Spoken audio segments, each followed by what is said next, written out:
Hello, everyone, and welcome to this week's question and answer session with Mr. Chris Palmer with his Monster Juice and me again. So hopefully you're not getting fed up.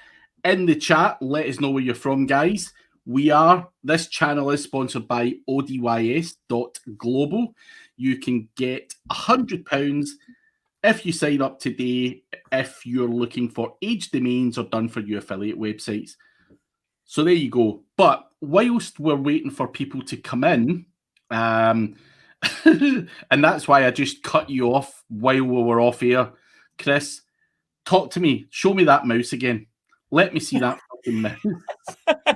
So Chris has this laser mouse. Now hold it up again, Chris. That black mark is actually where his finger goes and he's clicking it that much. He is fucking insane, and he's only had it for a few months. I have. Yep. If you ever had any doubts over whether this guy is insane or not, I think that confirms it undeniably that guys with holes in their mouses really, I don't know what else to say. What would you call that, guys? It's got to be a name for clicking. Oh, and then too, I noticed here where I rub my finger, like when I'm scrolling. Look, from scrolling, it's here too. I just realized, I'm like, wow, I can't believe this happened. I just got this. It was like $90. I wanted something, and here's why.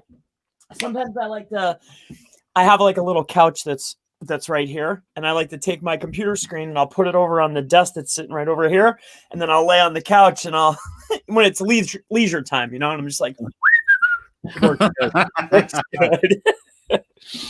Yeah, I get. Madness. But guys, we are back for a normal question and answer. So if you've got questions, anything digital related, do ask. Let us know who is also there in the chat. Don't lurk around. Let us know who you are, what you're up to, and so on. We have Shweta Digital Earns. Actually, what is this class about? It's about digital marketing, and you have the opportunity to ask questions from these two stunning looking guys here, and we will we'll try our best to answer them as best we can. We do have Fred Hutterson, hello. Ryan Durrani, what's up? Randy Roday, happy Thanksgiving Eve. Happy Thanksgiving Thank you. Eve, Randy Roday, to you as well. Rafael Santos, good to see you, man. Mark Flanagan, hope you guys are doing well. We are doing very well. Well, I am. I'm doing pretty good. Randy Roday, bionic finger, dude, you must have callus on your digits. Do you have callus on those digits, Chris? No, I just on my hands here from the. No, that's it. Not on my fingertips. No, not yet. Chris is doing manual CTR in 4,000 sites. That mouse is battered. It probably is, man. Probably. That click-through rate manipulation mouse needs to go in the bin and get a new one. So we have a question. So guys, do keep your questions coming. Do give us a like and subscribe. Also, if you're interested in digital marketing knowledge, do look for Chris Palmer SEO on YouTube as well. He's got a whole bunch of videos and all very good. We do have an all right troops. So we have a Scottish person there, but you have a blank face. I'm not sure if LinkedIn are not pulling that through. Also, guys, I did notice on the live yesterday, we were getting a lot of comments that didn't actually pull through on here. So if you're asking a question and it doesn't pull through, please try and jump onto YouTube and it will pull through. I think the software we're using and pulling all these questions in doesn't always work 100%. Man versus mouse from Roma. Yes, man versus mouse. Or this man is a mouse. I'm not sure what's the right way. But no, let's go on to the questions. So Abhay, can you suggest me any good SEO company? My budget is like $500 a month. I own a small gaming website. I know it's not much, but then it's not a very profitable business either. I don't want to do SEO myself because it's very hard for me to do SEO and the core business at once. So, Chris, what would your advice be to someone in this position, or where can they go? Because obviously that budget is just, it's not going to get you a good job in the gaming niche. Let's be honest. It's really not. And I don't care what anyone says, that is not enough for your niche. I also get that you can't run a business and do SEO at the same time. It is absolutely horrendous, which is why it's important to build a good team round about you. What I would say, Appy, and I'm not sure if Chris will agree, but if I was in your position and I had a gaming website and actually had belief in that business, I would be looking to market it properly. Now, you can't get good marketing for $500 a month. So either you need to go and borrow the money to do the marketing, or do it yourself, or try and get some of the things implemented that you know, for that $500 a month. I don't know, month one, do a site audit, month two, do some tech. It's just going to be a slow burner though. Chris, what would be your best advice in this? I like exactly what you said there. You could accomplish it, but it's going to be a lot slower because you'll be able to do, okay, step one, that's going to cost you 500. You could get a couple good articles. Okay, that's $500. But at the end of the day, you have that budget, maybe utilize that budget because you could get a couple quality articles and buy a couple really good links for $500 a month. And you don't have a half hour or an hour, 2 hours in a whole week that you could, go buy content, buy a couple links, and optimize that page. You know what I mean? If it's something that you truly believe in, you'll dedicate the time and that small resource towards it. My advice is just, hey, if you want to win, then you have to do what you only have $500. You can't work with that. So you got to do it yourself. I mean, my best advice is buckle down. If you think you can win, then go for it. So sorry, I hope that helps. Yeah. He also basically said that he spends $5,000 a month on AdWords, but it gives him instant sales. So how much do you think you should spend on SEO? You could equally spend $5,000 on SEO, if not more. What I would be trying to potentially do there is try and reduce some of that AdWords spend and try and attribute some of it, even if it's $1,000 a month, towards SEO, because SEO is a long-term game. AdWords will gobble up your budget, but of course it does give you instant traffic. Do businesses in your niche need both? Absolutely. I think, you've got to just spend the money where you're getting the best return on investment. And as we've said, there are ways to kind of cut corners, if you like, get cheaper content, dig deeper, and, use people from countries that don't have a high cost of living, but sometimes you give up on quality at that point. So it's a very difficult one. Without saying go out and get a loan, I don't think that's the right answer, but do things slowly, learn to do stuff for yourself. Or you are going to face failure from the SEO side. You can clearly see how much money you can make from $5,000 on AdWords. Surely there's profit there where you can then reinvest that into SEO. It's the same as me. Like, I do Facebook ads, I do AdWords, I do SEO, I do videos. I've got to attribute my time to what's given me the best exposure or return, or whatever you want to call it, which is why I spend a lot of time in YouTube.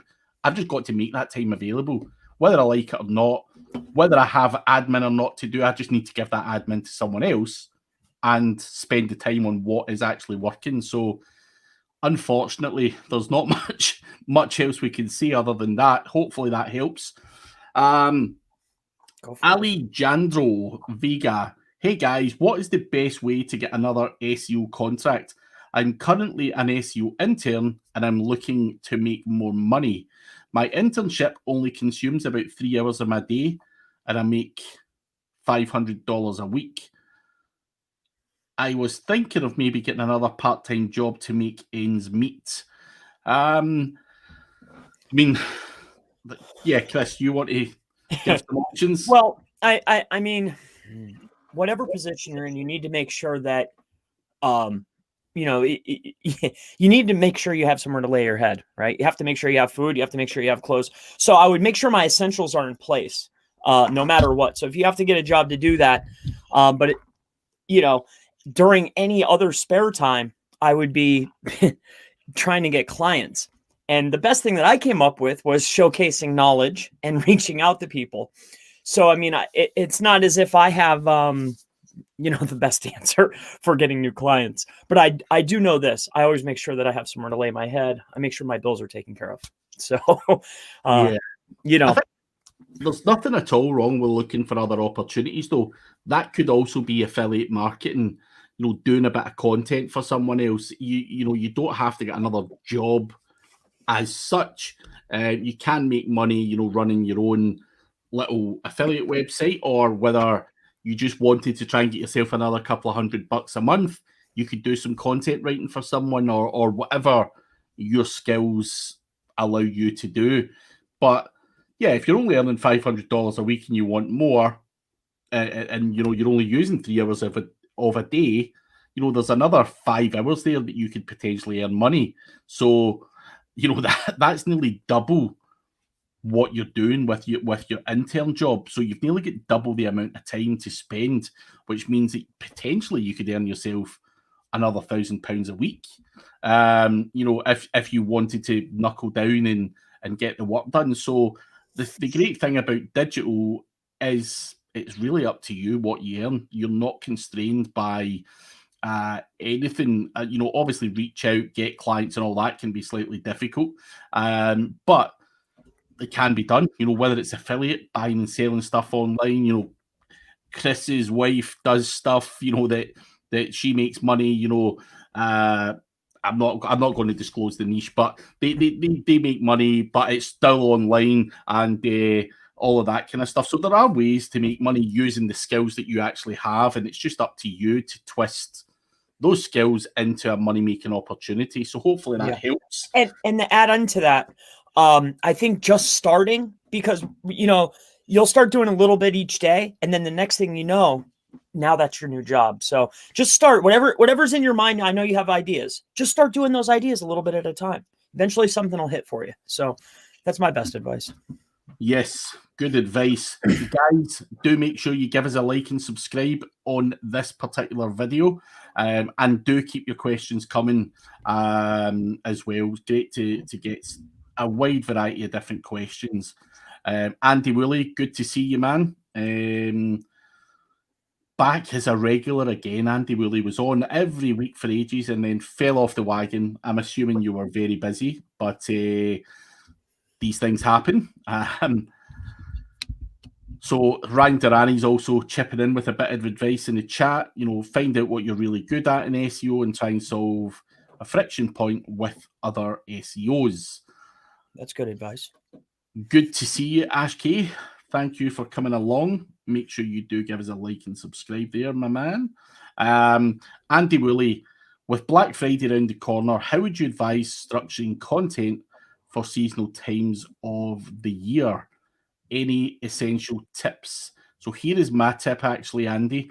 It's because I actually had this with someone earlier. So I, for example, have a Black Friday page. So if you Google Black Friday SEO deals, I rank very highly for that particular search term. And someone says, what do you do after Black Friday? And I'm like, I just leave the page there until the next Black Friday. I don't take it down.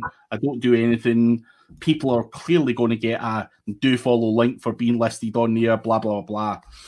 I don't take it down. And it would be the same with Christmas, Easter, or whatever it might be. Of course, I might not work it. I might not send huge amounts of traffic to it, etc., etc. But would I want to diminish that ranking by pulling it down completely, or even, you know, doing a 301 redirect or 302 to say it's temporarily gone, or whatever you might want to do? I think just keeping the page there for seasonal pages is really, really important. And mine has been there for a number of years, and the ranking does retain, in all honesty. You know, I sometimes have to work it a little bit, and I'll probably, you know, start working on that September, October time with a view to Black Friday coming in if it has slipped down. But yeah, I don't take them down at all. Chris, what would you advise the exact same thing, or do you do things differently?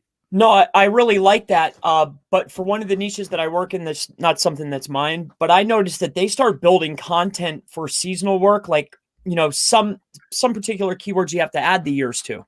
So they start working, you know, the year before. Like they already have the pages ready for years. Yeah.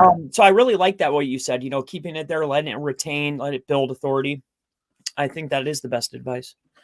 I just don't see any other real better way of doing it, to be honest. You know, you can take it off your main navigation bar if it was ever on there as well. You know, just let it sit and then add it to your main navigation bar, which I'm actually going to do in a minute because I've completely forgot to do that. But so thanks for reminding me. And Randy Rode, not Andy Rode, is asking, using tools like SEO Autopilot, what are safe numbers of links to throw at your money website? So I don't throw tools like that to my money website, regardless of what Elias at SEO Autopilot will tell you. They can get away with a lot more being in Greece. I personally would never throw a tool like that direct to my money website. I would use that to power up a guest post, PBN, and that type of thing. Never in a million years would I throw anything at my money website from a tool like that.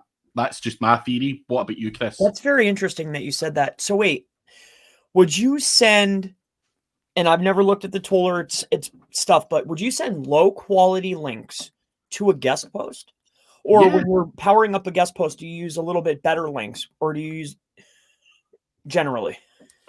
I mean, if it's a kind of crappy guest post, okay, I would simply blast the shit out of it with SEO Autopilot or something similar.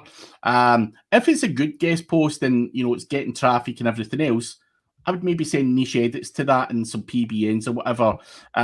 So it really comes down to the cost and the budget that's available. You know, sometimes if you need a quick fix and you just need that little bit of power, then using a tool like SEO Autopilot is great for doing that.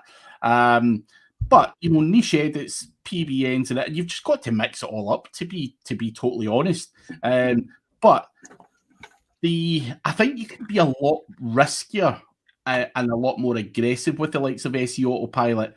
If you get a guest post on a big website, for example, like, you know, Forbes India or something like that, you can literally blast the living daylights out of it and nothing's going to happen to Forbes India. So you're just blasting your URL, you know, pinging it all over the place, creating Web 2.0s and just basically spamming it to death. And I don't think that's a bad thing to do. So it really depends on budgets and all that kind of stuff as well, Chris. But what are you doing typically? Do you ever use anything like that at all, or is it all PBNs and niche edits? What? I mean, preferably it's PBNs and niche edits, but as far as, you know, GSA to buffers, like say I set up Web 2s, 10 Web 2s.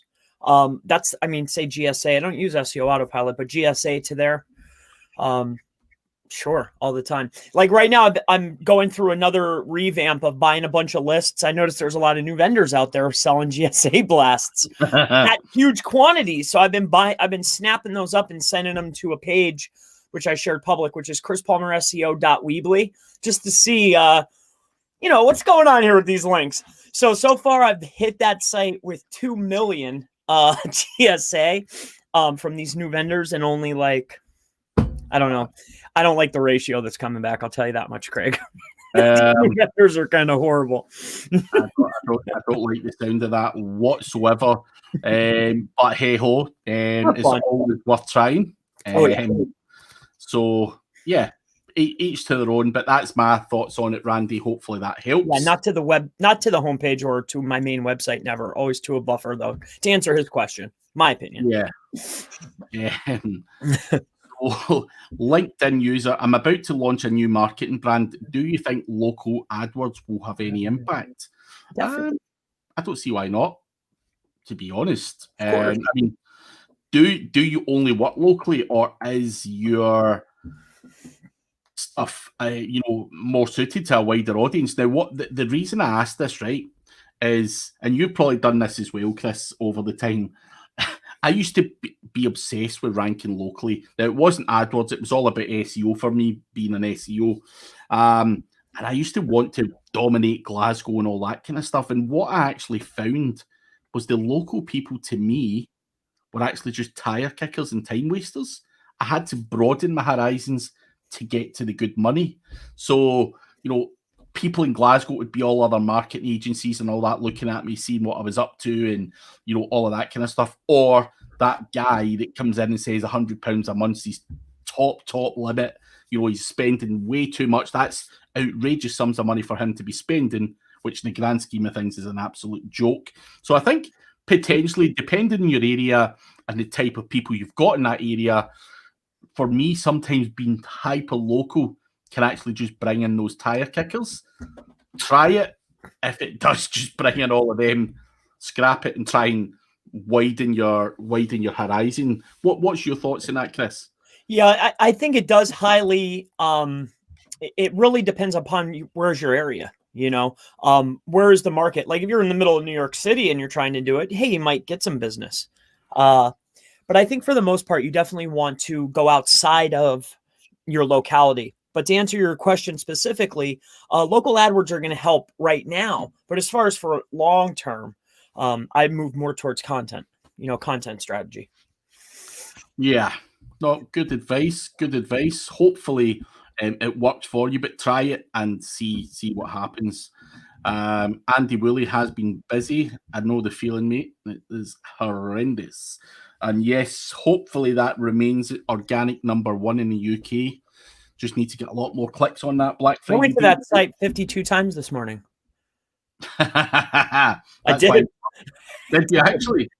Yeah, I did. Well, I had a couple. I was just looking at. I was trying something. I was just playing around. We like that position there. I want Craig to be number one right there. So that's how he burnt out his mouse, guys. For anyone that was watching the start of the show, that click-through rate manipulation shit really works. But anyway, Ash K, I'm from India, starting my career in digital. Is there any chance that I can get a job in other countries like the US after a few years' experience? Should I start with SMM or SEO? What's the opportunities like in America, Chris? I think there's definitely opportunity, especially if you're willing to work for less than the next guy. You can always get the in. But where I found a lot of my opening and early clients, which I'm then knocking off slowly but surely now to level up, I found them doing social media marketing. It's just easier to get in, it was for me. So I would do what you're most passionate about and something you don't mind doing every day, but you could definitely get a job as long as you're willing to work harder than the next guy for less. So I think, there's job opportunities. I mean, I can't speak for the US because I'm not from there, but I think certainly in the UK, there's a million job opportunities. Guys like me are always employing people to do certain things, whether that be looking after social media, content, web development, or whatever. So there's opportunities in all of these things. And as Chris says, follow the one. I wouldn't sit here and say, what should you start with? Right, social media or SEO. You're either good at one or the other, or more passionate about one or the other. And there's money to be made regardless of what angle you go in at. So good luck with it. Do just try and learn as much as you can. People are looking for someone that can hit the ground running. They don't want to be training them. So try and use the time that you've got before you try and get a job to really scale up the learning process. Adit Vora, how to get a knowledge panel. Chris, what's your condensed version of getting a knowledge panel? What do you need to do? Condensed is mass mentions across the web by other authoritative properties that are in your niche. It seems to help. That's the condensed, highly condensed version. Highly condensed, yeah. A lot of that. There's a lot to it. Crunchbase and stuff like that are all places you want to get listed on that all help trigger the knowledge graph, the knowledge panel, and the Wikidata. All of these things are all things that you need to be looking at getting listed on. How you get listed on them, you need to find out the tricks of the trade yourself.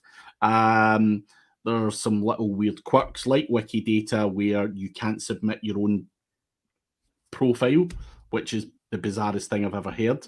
And you can't edit your own profile. You've got to get another editor to do it. So not for us to sit and talk about it in depth here because it's a question and answer session, but there's webinars and a wealth of information out there on all of these weird quirks. And I've made mistakes trying to get the knowledge panel, edit my own Wikidata profile and stuff. And that's why I'm bringing that up. Do not do that shit because there are weird little quirks that's going to fuck it all up for you. Because I got it and then it get taken away because I was in editing all my shit and adding. And I wasn't editing anything that I shouldn't have been. I was just adding stuff about me, news articles and whatnot. But I didn't realise it couldn't be me that was doing the changes. So, yeah, lesson learned. I made a big balls up and lost my knowledge panel and trying to work to get back. And one other thing, too, whatever your industry is or whatever you're trying to be known for, like who's the top guy or gal in that industry? And you should be looking at how many people are actually looking for him. Because I think that's taken into consideration, too. You can't be an authority if people don't know who you are. Right? How many people are searching, So, that's another factor, I think. Good little point that. Tier those links, Randy. That's what we should make a song. Tier those links. Tier those links. Elias does think they're safe. Listen, everyone's got their own opinion. He's got success with them being safe. What you need to take into consideration, Randy, is no two people are right. Now, this is my perception of it. America and the UK have a lot more aggressive algorithms than someone who's based in Greece. So he can get away with a hell of a lot more than we can. So that's all I can say. And people might say, that's bullshit. It's not, blah, blah, blah, blah. It's true. It's simply true. Fucking spam and black hat shit works in all of these Eastern European countries and probably in a million other places. However, it doesn't work that well in the UK or the US purely because I think Google are a bit more aggressive with the algorithm in these countries. So that's my thoughts on it. So Elias is not lying. It works for him, but what works for him doesn't necessarily work for you. And that's why it's really important to test or get advice from other people. So you can do what I do, just blast your site and see what happens. Yeah, or blast someone else's website. Sorry, man. Blast Brian Durani's website. Bright Octane. Hey Craig, I'm hosting 5 PBNs using priority prospect dedicated IPs. I can't afford individual hosting. Is this likely to be fairly safe? On those figures, 5 PBNs, yeah, I think you'll be safe. It's when you get 10, 20, 30, 50 all on the one IP address on the same server, you're likely to run into problems. Not for a small amount like that, in my opinion. You're perfectly entitled to 5 websites that you own. I wouldn't really be calling them PBNs. They're just assets. And as long as they're... And on that, Craig, I had a question recently, and how do you go about this? I know, registrar IPs, everything, tracking footprints, changing the IP that I log in at, all that stuff, right? But as far as the registrar is concerned, say I'm going to different places, would you recommend utilizing a different name in that position, in that part too? Like literally when you sign up, like different phone numbers, like would you go that far too, as just putting in another name? No, I mean, I think obviously a different name is important, but you've got to remember that your phone number, your address, and all of that kind of stuff's it's encrypted. Google can't just crawl and fucking see that stuff. So who makes the payment and stuff like that, for me, is a step too far because the hosting companies are not showing that. Anything that's shown on public records, like who is and stuff like that, of course, you want to try and mix it up. But how far do you go to, people are like, oh shit, I have to get a prepaid credit card. I do this, do that. Yeah. Google don't have the ability to go that far. They're not the FBI. You know, they can't do that in a massive scale. Now, the FBI want to check and you've got PBNs, not that they would ever check for PBNs, by the way, but of course they could probably reverse engineer it and pinpoint it on you. But Google are not the FBI. Let's not kid ourselves. There's trillions of these websites out there, and it's just about trying to hide those initial big footprints that are going to get you caught. So, yeah, I wouldn't be too worried about that. But mix up, you know, the names and stuff like that, Chris. But yeah, I've never had a problem like that. The only time I ever had a problem actually was years ago. We have an organisation called Nominate here in the UK, who's like the governing body of .co.uk domains. Okay. And I used to just put in like Donald Duck and Donald Trump and all of this kind of stuff. And I got an email from them once, and he basically said, listen, if you want to keep your domain names, get that shit sorted.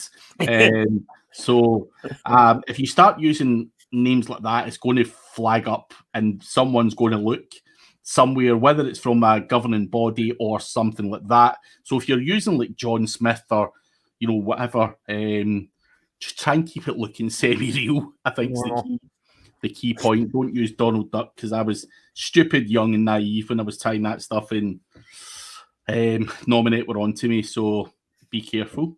Ryan Durrani is asking, how do you choose when to send PBNs at your money site versus sending them to a powerful guest post? So I'll let Chris answer that one. Well, obviously I'm going to want to send it to my site first if my risk tolerance permits that. Now, if I'm being risk, you know, if I don't want any risk, then I'm going to send it to a guest post and then have the guest post linked to my site. But 9 times out of 10, if I have a ranking article that I want to rank, I'm going to send the PBN links to my site first and see where I end up. Then I would build out guest posts or, you know, more organic posts and then hit those. But first I'd be sending them to the page I want to rank first. You know, that's me though. Also for me, a big important part of that question is, whose fucking PBN is it? Now, that's big. My PBN, and I know it's not been spammed to death and it's not risky and all that kind of stuff, then I'll send it direct to the money website. Absolutely no problem at all. If I'm using someone else's PBNs, that would probably be, for me, a reason to then just pass it to a guest post. You know, 9 times out of 10. So, yeah, it depends what you're calling a PBN as well. You know, what I tend to send to my website would be, call it what you like, PBNs, whatever. They've got to have no spam. You know, they're not saturated. They're real websites with real traffic, real rankings, and they've got to be relevant. If they tick all of those boxes, I have no issues at all sending them to my money website. Anything that's slightly sketchy, or, you know, if I've acquired a domain name and, you know, it's maybe been spammed to death before, I'll probably try and power it to a guest post, power up a guest post with it, than pass any kind of dodgy stuff to my money website. So hopefully that answers you, buddy. SH or SKH, how much shall I charge for 600 words of content? How much would you pay for 600 words of content, Chris? 63. $6 or $7. 80 cents 100. Yeah. 80 cents 100 I'd pay. I mean, that'd be a good deal price. I've seen guys charge $3 100. You know, I think it depends on the level of writing. Native speakers, high quality, pro quality content, $2 to $3 per 100. Run of the mill, 50 to 80 cents 100. Yeah. The prices do vary. It really comes down to how good that content is. And, you know, people can obviously add more if you were going to add some links in there and, you know, it's get headings and stuff like that. But if it's just run of the mill content and it's just average Joe stuff, then you're going to be, it takes 1 hour to complete the task, he's saying. So also what you need to consider is, what is a fair price for an hour's worth of your work? As well, you know, is it $10? Is it $20? Is it $50? Depending on your level of experience. You know, people will pay for premium content if the quality is there. So also just remember that from your point of view, but it's a hard one for us to say without seeing your content.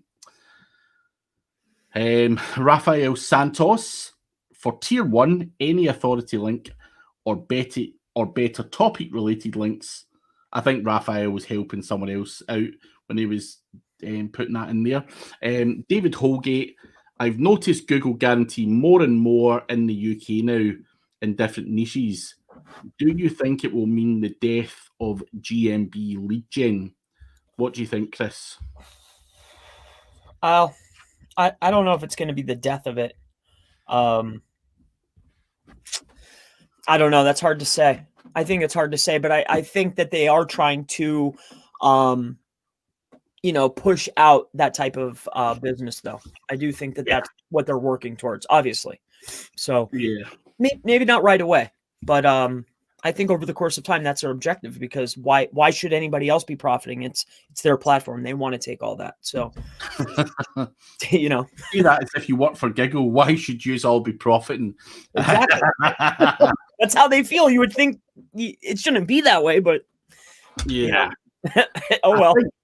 It's common sense, though, as you say, for them to try and flush that kind of garbage out. Well, it's not garbage, because I know many friends who make a lot of money through GMB lead gen. But if this Google guarantee is going to come in and people are going to use it as a trust signal, then so be it. What I would say, though, is there's always a way to break shit, and there'll be a loophole somewhere. Like 10 years ago, or whatever it was when GMBs or maps first came out, whoever thought you'd have been able to do lead gen with these crappy maps? So things evolve and people look for loopholes, and there will be a way somehow to manipulate Google guarantee. There has to be. There always will be. So we'll have to see what that is. And what's to stop, right? What is to stop the guys that own lead gen websites just paying for that Google? What is it, $50? They're just going to pay a bit more. But that's right. A lot of these good lead gen guys are making so much money that paying that $50 per location really isn't a big hit for them. Grand scheme of things, they'll easily almost do it. Helpful. $50. So yeah. So I don't really. I'm not sure. I'm not sure what I think in that, to be honest. But so that'll be the next wave, and then Google will come out with something new, and then it'll shut that down, and then they'll move on to what's next. Like exactly what you said. They'll just keep going. Question for you, Chris. Do you find sites or a page that gets penalized from that level of links? Chris, talking about I'm assuming it's talking about the 2 million links that you're sending through GSA. I hate to say this because I don't want anybody to go out and try it, but not really. No, I sent 77,000 into an internal page on one of my sites. I've done it on numerous sites. I've seen algorithmic penalty where I'm noticing fluctuation. This page just won't move, and I know exactly why. So I've seen that. But as far as logging in the Search Console and seeing something there, no, not so much. No. Not so much. Not recently. I've gotten penalties before. Don't get me wrong, but not recently. Google are clearly not giving out as many penalties as they once did either. I think algorithmically they can, filter out certain things and whatever. Definitely. So penalties are not that frequent. And I'll give you a story. Someone was blasting the shit out of one of my sites for 18 months solid before I got a partial penalty. So it's not something that would happen that quickly, to be honest. Getting that penalty, certainly not with GSA and stuff like that. I think there are other ways to get people penalties, which we don't obviously want to talk about. But so hopefully that helps you. The chap who was talking about doing local AdWords is saying he targets science and tech industries based on his background in Cambridge. Try it. As I say, some niches are really bad. but for what you do, science and tech, it may be completely different. But I think starting out local is a great place to start your ad campaign and then see where it goes. I'd get that niche sounds like you need an authoritative figure as a writer, though, for the content. I would think that seems like that's going to be a factor, you know. Yeah. So I'd look for somebody that's already, you know, when you search it, their name is already associated, their entity is already associated with that industry, and have them write, even if you just make them the author, you know. If you just make them the offer without their permission, of course. Of course. With their permission. That's right. Sorry. It's been a long week. So, Rafael Santos, what do you think about automatic websites for niches with Page Generator Pro, which is obviously a mass page builder? What do you think of that stuff, Chris? I haven't utilized that, but I'm playing a lot more with building out mass pages and just playing around with it more. Because I pick things up, I put them down. I'm just I don't know about that tool, so I don't want to speak on that. But I really do like mass pages, and variations and tackling as many keywords as possible. Spray and pray, see exactly what hits and drop the rest, and then build more pages. I'm liking this approach because it's working on other sites. So I'm just trying it in other industries just to see, does this work? Can I do this as a strategy? Can I launch 10,000 pages that are BS and just rank for these keywords, drop these, and then do it again? I just want to know. So yeah, I like that strategy. What I would say, obviously, what Chris is saying, spray and pray, see what works. I think this type of strategy works very well in certain industries or certain niches, probably low to medium competition niches. It works a hell of a lot better.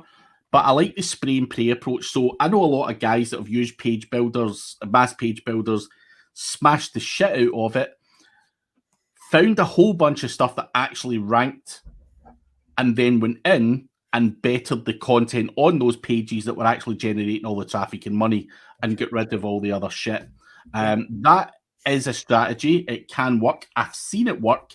I've got a friend of mine whose content is 99.9% duplicated, only small little things like the area. In fact, it's probably not 99%, but it's pretty much duplicated. The areas have been changed out. He has a map on the right-hand side for each of those pages, which has the kind of GPS coordinates.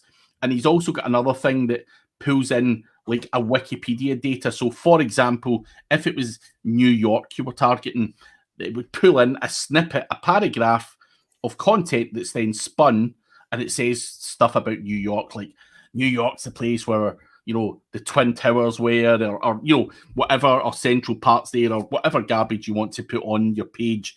So this does work very well. I would say try it. It doesn't work in every industry. If you're going to try it in something like, you know, web design or SEO, of course, you're not going to get that much traction from it.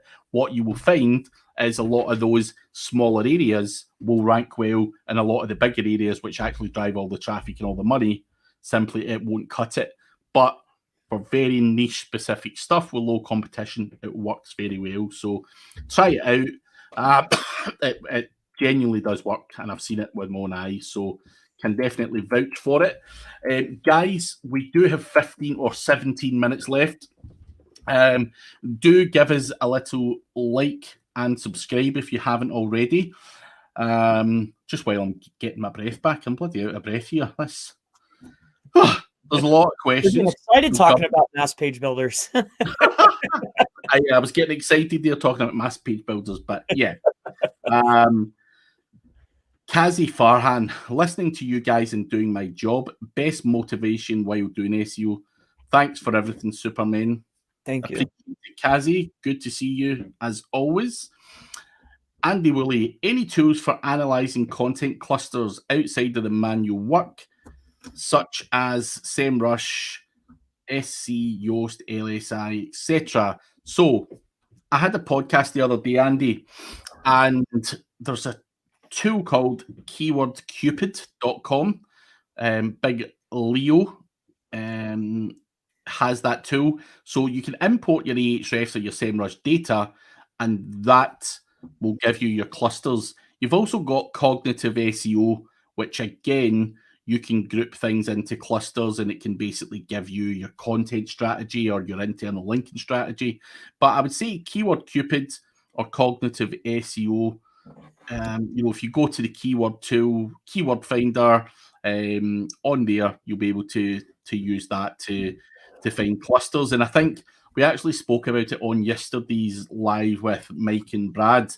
And finding these clusters of keywords can really help you go from ranking for 10 keywords to 110 or 1,010. So, for example, he mentioned that he might sell candles, online.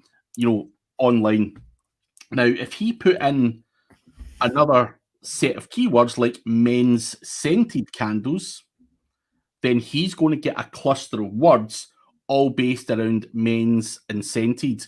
And that is what finding these little clusters of words that you can use to make sure that you can expand and blow up your page essentially and rank for thousands of keywords rather than the 5 or 10 based on the crappy content that everyone else seems to churn out.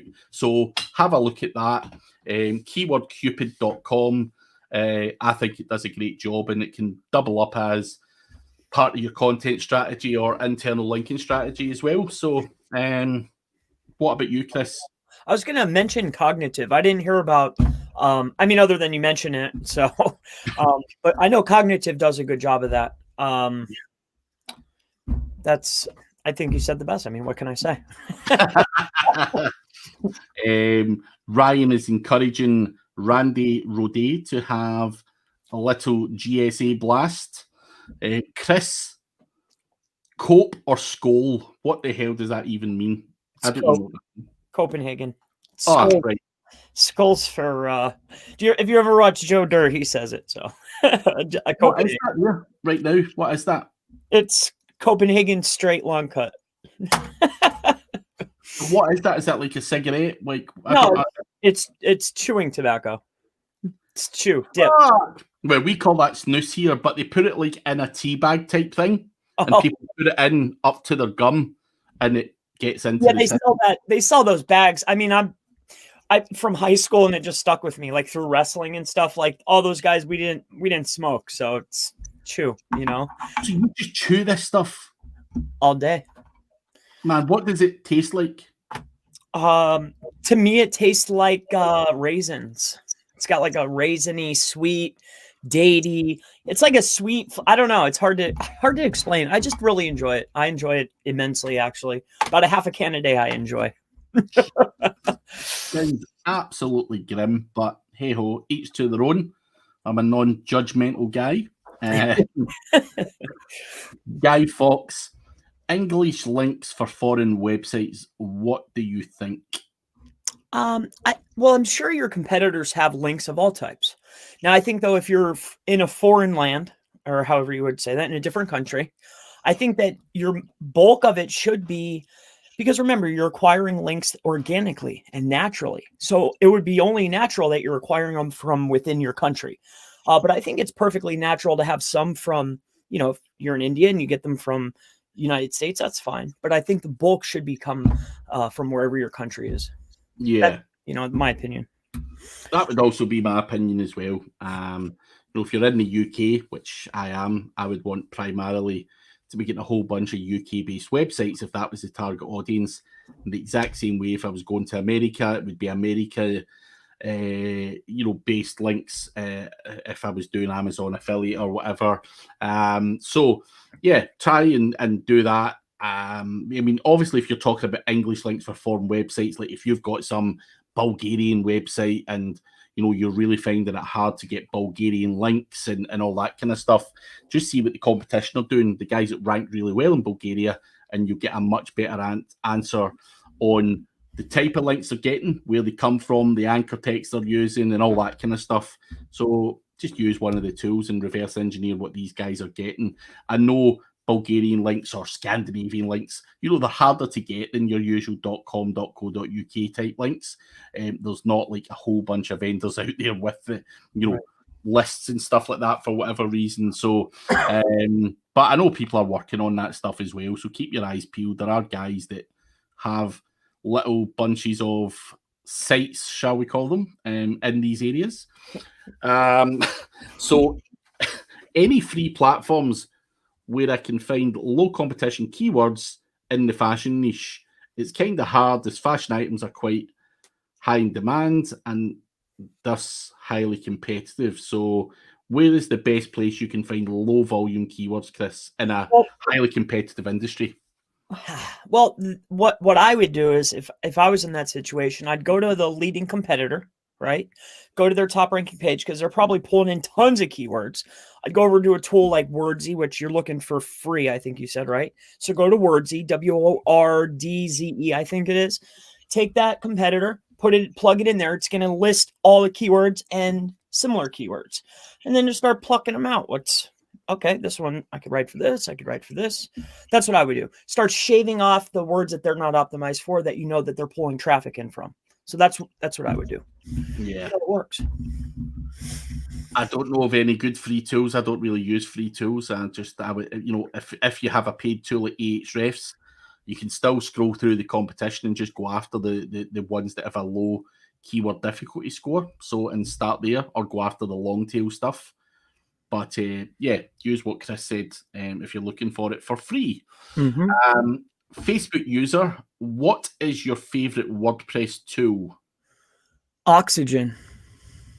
Oxygen. My favorite WordPress tool, I quite like Link Whisper for internal linking. Cool I've just got it back working again. It wasn't working for me. It was colliding with one of my other plugins, but I've now sorted that out. And I think just in terms of, I think internal linking is quite important, but a pain in the ass to do. So if you can, use something like that to take away that part of the task, then it's really good. But I'm not a WordPress designer or use Oxygen or anything like that. I've got people that do that for me. But so just from an SEO point of view, I think the Link Whisper is a really cool tool. So it's got a really cool dashboard. You can go right to the pages really fast. I like how the setup is. You can just click and it's like, oh, this, and then it finds the word for you, and then you could just push the button and it's done. It is a cool tool. I agree with that. That's a cool tool. Yeah, I like it. It's for lazy bastards like me. It's really good. So, so there you go. Another LinkedIn user. How do you approach the closing of an SEO deal when the fact things that can take time, whatever your approach, which costs money with clients that don't trust you? So if you're closing a deal, the client doesn't trust you, and they don't like the fact that SEO takes time, what would you do, Chris? See, I read that differently. Because I mean, I was reading that differently. I understood it differently. But for me, I mean, if they don't trust you, or if it's not at the close point, then obviously, then what you're providing isn't worth the money that you're asking. So you have to play, if there's no trust, there's no close. So that's how I read the question. I mean, that's all there is to it. I mean, that's a hard question. If you haven't gotten to the point to the close, then you haven't explained yourself well, or your worth, or what you're doing, or why they should be actually signing up with you in the first place. So I would concentrate on your strategy. What are you offering for what value? When your value of what you're offering exceeds the money you're asking, that's a sale. So that's what I'd work on. One thing I would also add to that is, or not add to, it's pretty much reiterate, the trust part's so important. The first 3 or 4 months of a project basically is going to be fault finding, auditing, cleaning up, adding some content, adding some links, and they're not going to see a huge return on investment for that first couple of months. And that's where they have to put that faith in you. Most SEOs fall off after month 1 or month 2 or month 3 purely because they don't trust the guy enough and they're not seeing a return on investment right away. And you have to make sure that you educate them that this is a long-term investment. I've got so many guys that after month 6 or 7, they're just like, right, So I now see this starting to work. It's working really well, blah, blah, blah, blah. There is no quick fix. We cannot, if you're working within a client's budget, there's only so much you can do. And you've just got to educate them, be honest. And if they don't trust you, you're in trouble. And I think, demonstrating your skills using case studies and stuff like that is a great way to get that trust. But if a guy doesn't trust you, I would be walking away, because that is going to be a client from hell who's on your case, and you're going to talk to him and humor him all day long and not actually get any work done. So at the end of the day, if he's had his fingers burnt, and we get that, people have had their fingers burnt, but they need to get over it, and they need to accept that SEO is an investment, and they just have to pay the right money for it, or it's not going to work. There's no magic thing in between. So there you go. Rafael Santos, do you use in Android Studio Google accounts, or do you use in Android Studio Google accounts, or do you use it without them for CTR manipulation? You can use both. Depending upon the device and what you're running on top of it, you're going to need to be logged in order to be able to run the APKs. Now, depending on the ROM that you're using, you can have other programs that are running on top that you can utilize for changing device or whatever the case may be, right? So you won't need to be logged in. So for you, probably you're going to need to be logged in, and I would advise being logged in and creating personas. So hopefully that helps you, Raphael. Alessandro, what is the best way to rank a local website in terms of getting backlinks? Something you can Google. Backlinks are important. The best way to do it, how to rank a local website, there's a million guides out there. There's a million backlinks you can get. Don't really want to jump too deep into that at the end of the question and answer session, because it could take us about 10 minutes to explain that. But there's loads of guides. We have done loads of question and answer sessions, and we do go into it in a lot more detail. Craig, could you write your URL for Black Friday offers? Just Google Black Friday SEO deals. It's the first website you come to. And just for the record, Raphael, I don't actually have an affiliate link in there. None of the stuff in my Black Friday actually has an affiliate link, because I'm not here to make money from Black Friday. And Chris has lowered his course for Black Friday. There's not enough scope for me to also get an affiliate deal, because it's Black Friday and everyone's giving out great, amazing deals. But also, I don't tend to do that with any of the links that are on my Black Friday page. Listen, there's guys out there that are charging £1,000 a pop to be listed on Black Friday page. I'm giving back to the community with that, and also not taking affiliate commissions. So yeah, I actually thought you messed up. I messaged Craig before. I actually messaged me saying, Craig, you've not added your affiliate link, and I'm like, nah, it's fine. So yeah, it's not something that I would do, on a Black Friday. Of course, I'm here to make money, and I do affiliate deals. Yes, I'm an affiliate marketer, but not in Black Friday. So all of those deals are not there because I'm making money from them. They're actually deals because I believe the guys that are on there are offering a good course or a good service or a good product. So hopefully that helps you. Paul Hogden is here. We did miss you, Paul. Liam Quirk, we are both very well. I'm just great scrolling through.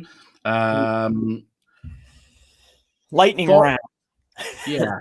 So we're going to ram through the last 6 questions, I think, that are there. Guys, before we ram through them, make sure you give us a bloody like and a subscribe. I'm not seeing anything happening here.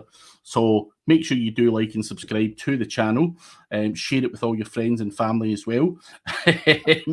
But Ryan Durrani, thoughts on Facebook group of white hat SEOs actively submitting takedown requests of spam GMB? What's your thoughts on that, Chris? Disgusting. Would you just set GSA blasting the shit out of their sites and the client sites just as payback? I don't know if I would do something like that, but I just think, I don't know. You're always going to run into this. I mean, I think it's ridiculous, really. And there's forums too. There's like whole groups out there trying to do this, just trying to disrupt your business. As much as you're trying as hard as you possibly can in order to achieve, there's people out there just trying to get you for not like. I think it's disgusting, and I dislike it immensely. But what can you do?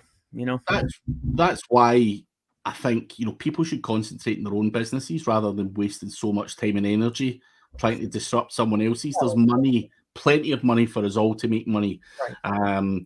And that is just very weasel-like, and not a fan. And they get everything they deserve coming to them. Karma is a thing, right. And I wouldn't think twice. I wouldn't even help them. If people were kicking, their teeth in for doing such a thing, because I think it's just a disgrace. So, to hell with them. Yep. You're disrupting people's livelihoods deliberately. So come on, ridiculous. So Andy Woolley is saying catching up in the webinar. Oxygen Builders, Oxygen. It is cool. Hi Craig, what affiliate software do I use? I don't actually use any. I don't do obscene amounts of affiliate marketing, like hundreds of deals. So I've never used software as such. I like to manually log into the dashboards and keep track of the earnings. I think I quite enjoy waking up and checking out what happens there. But as I say, I don't do it in a massive scale to use softwares out there. I do a handful of courses or products or services from an affiliate marketing point of view. It's not big enough to warrant using crazy software. Plus, I don't really want a particular tool sucking up all my affiliate deals anyway. I'd rather just do it manually, and to hell with the software provider. I think that's interesting, Craig. The more like every pro, I mean, guys that it's like you, anybody that I ask that's professional level that I think is professional, that it's always the least amount of stuff that they're using. They want the full amount of control possible. I've noticed this. Like every guy I ask, it's like, what are you using? Like, what's your special, and they're like, I try to limit that. It's interesting, really. Why would you give a dashboard provider all of that data to see exactly what you're earning, where you're earning it from? I just wouldn't. I don't listen. I'm sure there's very good providers of that software out there. I'm maybe just a very skeptical guy, but I would not trust anyone with that data. To hell with them. Same as those white hat SEOs who are snitching on people. Not got time for that either. But we are pretty much out of questions. Some people were talking about Auction Builders good. Paul Halton's talking about my hat. It was Redman Big Red Leaf Chew. I like that too. You're talking a different bloody language here. We have one final question. Pratik Malhotra. What to see when finding the keyword for blog? Volume plus keyword density and CPC. Is that fine? What are you looking for when you're looking for keywords, Chris? What is the metrics? Is it volume and keyword difficulty and the cost per click, or is it just volume and keyword difficulty? Well, for me, and I've showed this before, mostly I'm looking at what's the volume, and then I like to go right to the SERP and see what's the comp. Like what's the volume, and then do I think I could get in here? Is it Walmart, Amazon, Best Buy? I'm not going to go for that then, regardless of what the keyword density is. So I think you could use difficulty score or whatever if you wanted, and then volume. But I think looking at the SERP to even see do I have potential here is really the next. That's what I like to do. Do you ever take in the kind of average cost per click at all? Does that come into play at all? Only if it's for, like, say, I don't want to use their name. Like if I'm doing for the timeshare or the travel club, when I'm trying to come up with a strategy to say, hey, this is what we should go for. then I'll start utilizing it. Then I can start asking for more money for my work because, hey, once we achieve this, this is cost per click. That's when that comes into situation. Yeah. Get more money. Really, that's the truth. No, that's good explanation. But sadly, guys, we are out of time, and it has been a quick hour. Do appreciate all of the questions and everyone attending. It's always a pleasure to do. And we will see you again next week. Hopefully, before we go, we do have Black Friday deals. I've got an affiliate course. Chris has got his course, which is also on my Black Friday page. Chris, your course is the 500 links. 500. This one is, yeah. So that particular course is the 500 links course of Chris's. Obviously, Chris has got a number of other courses out there, but this particular Black Friday, he is giving you that at a very reduced rate. So what's the exact price of yours again, Chris? I did the 500. I did it separately from another one I did. It's like whole different links, but I did it for 89, which I thought was fair. That's like what? I don't know. Something cheap per link. I know that. Yeah. So $89 for 500 links is cheap. Yeah, it's less than a penny a link. Put it that way. No, not a penny. Way less than £1. Per link, way less. So look at it that way, guys. But yeah, thank you, as I say, as always, Chris, for being on here, and thank you, everyone. We will see you again next week. See you then. Cheers. Thank you. Goodbye.